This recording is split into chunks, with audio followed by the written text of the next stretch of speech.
की टक्कर में संघर्ष हमारा, इस जोर जुल्म की टक्कर में, इस जोर जुल्म की टक्कर में मित्रों, नारा संघर्ष है, लेकिन संघर्ष किस बात का? आपकी 9 मांगे लिखी हुई हैं। इसमें मांग नंबर 3 है कि माननीय मुख्यमंत्री महोदय अपने द्वारा प्रारंभ की गई महिला नीति एवं चाइल्ड केयर लीव का लाभ संविदा पर कार्यरत महिला स्वास्थ्य कर्मचारियों को भी दिलाने का कष्ट करें। सबसे पहले तो मुझे भाषा से ऐतराज, कष्ट क्यों करें? वो मुख्यमंत्री हैं, आपके हमारे टैक्स के पैसे पे खाते हैं, उस घर में रहते हैं, उस गाड़ी में चलते हैं, वो आपके हमारे हक के लिए कष्ट करेंगे? कष्ट नहीं करेंगे। हम सबसे पहले तो हम एक गुलाम मानसिकता से बाहर निकले। जब ये देश गुलाम हुआ करता था और अंग्रेजों को चिट्ठियां लिखी जाती थी, अंग्रेजों को एप्लीकेशन लिखी जाती थी, तब ये हमको लिखाया जाता था। अगर हम लोगों ने अंग्रेजी में जब 5वीं कक्षा में हमको एप्लीकेशन लिखाते हैं तो पहली लाइन होती थी, I beg to say that. Beg का अंग्रेजी का हिंदी मतलब होता है भीख मांगना। मैं भीख मांगते हुए आपसे गुजारिश करता हूं, ये आजाद देश है, हम आजाद देश के नागरिक, हम भीख मांगने के लिए नहीं पैदा हुए, हम अपने हक मांगने के लिए पैदा हुए। आप नारा लगाते ना, नहीं किसी से भीख मांगते, हम अपना अधिकार मांगते, तो ये हमारा अधिकार है। हम भीख नहीं मांग रहे हैं, इसलिए हम इस भाषा का भी प्रयोग नहीं करेंगे, सबसे पहली बात। दूसरी बात, महिला स्वास्थ्य कर्मचारी मैटरनिटी लीव के लिए बैठी हैं। इस देश को आजाद हुए 60 साल से ज्यादा हो गए।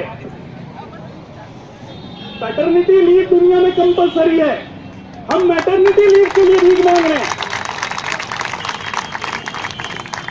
ये क्या स्थिति है, ये समझना पड़ेगा। एक बहुत, लेकिन इस जमावड़े की एक विशेष बात, इस जमावड़े की विशेष बात यह है कि ये युवाओं का जमावड़ा है, ज्यादातर ये यूथ है, ये यंग गवर्नमेंट एम्प्लॉइज, ये नए गवर्नमेंट एम्प्लॉइज। आप याद रखिए, सिस्टम आप लोग चलाते हैं, आप वो लोग हो जो सिस्टम चलाता है। जब सरकारें चुनी जाती हैं, जब वोट लिए जाते हैं, जब विधानसभा में बैठ के विधायक और संसद में बैठ के सांसद नियम कानून बनाते हैं, जब एनआरएचएम बनता है, तो उसका जमीन में इंप्लीमेंटेशन आप लोग करते हैं। तो क्योंकि जमीन पे काम आप लोग करते हैं, इसलिए पहला हक आपका, इसलिए पहली सुविधा आपको मिलनी चाहिए। ये जो बात है कि कुछ लोग रेगुलर हैं और कुछ लोग इर्रेगुलर, इस देश में 1970 में एक कानून आया था, उस कानून का नाम था कॉन्ट्रैक्ट लेबर एक्ट 1970।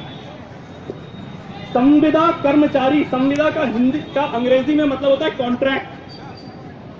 और वो जो कानून था वो इसीलिए आया था कि इस देश में कभी भी कोई भी अगर कॉन्ट्रैक्ट पे एम्प्लॉय होगा, अगर कभी भी संविदा पे एम्प्लॉय होगा, तो उसके क्या नियम कानून होंगे।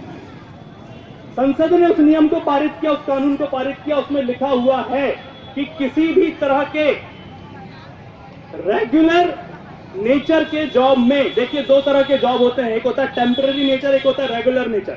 अगर मुझे यहाँ पे एक बिल्डिंग बनाना है तो मैं उसमें परमानेंट एम्प्लॉयमेंट नहीं कर सकता मजदूरों का, मुझे उसमें टेम्पररी एम्प्लॉयमेंट करना पड़ेगा। उसके लिए वो टेम्पररी एम्प्लॉयमेंट के नेचर के जॉब। आप लोग जो काम करते हैं वो परमानेंट नेचर के जॉब्स हैं, और वो कानून कहता है कि किसी भी परमानेंट नेचर के जॉब में टेम्पररी एम्प्लॉयमेंट, कॉन्ट्रैक्ट एम्प्लॉयमेंट नहीं हो सकता। ये सरकार ना सिर्फ कानून का उल्लंघन कर रही है, संविधान का उल्लंघन कर रही है। और आप लोग यहां इस सरकार से कानून का पालन करवाने के लिए संघर्ष कर रहे हैं। होना उल्टा चाहिए, आपको कानून तोड़ना चाहिए और सरकार को आपसे कानून का पालन करवाना चाहिए। यहां हो उल्टा रहा है, सरकार कानून तोड़ रही है और हम बोल रहे हैं भैया कानून का पालन करो यार।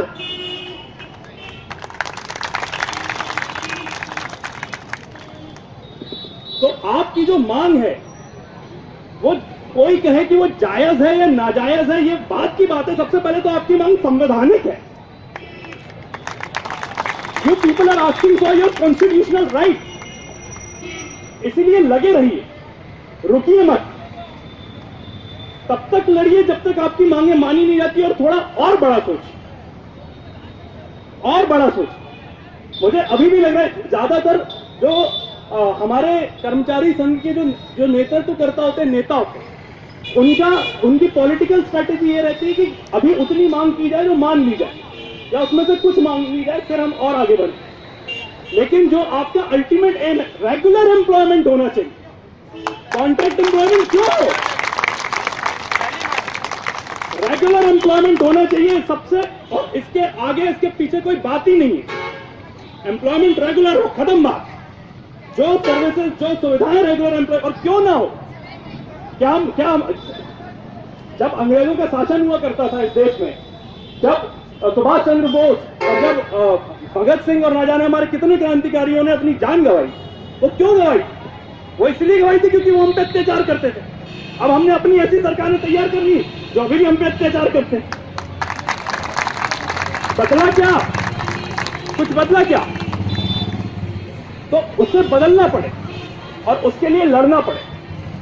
आप लोगों में उम्मीद इसलिए ज्यादा दिखती है क्योंकि यहां ज्यादातर यूथ, आप लोग यंग गवर्नमेंट एम्प्लॉय, आप लोगों के पास लड़ने का स्कोप ज्यादा है, आप लोगों के पास लड़ने की ऊर्जा ज्यादा है। इसलिए इस ऊर्जा को बचाए रखिए, लड़ते रहिए। बोलिए भारत माता की, भारत माता की। इस जोर जुल्म की टक्कर में, इस जोर जुल्म की टक्कर में, और नहीं किसी से भीख मांगते, हम अपना अधिकार मांगते, नहीं किसी से भीख मांगते, हम अपना अधिकार मांगते। जय हिंद।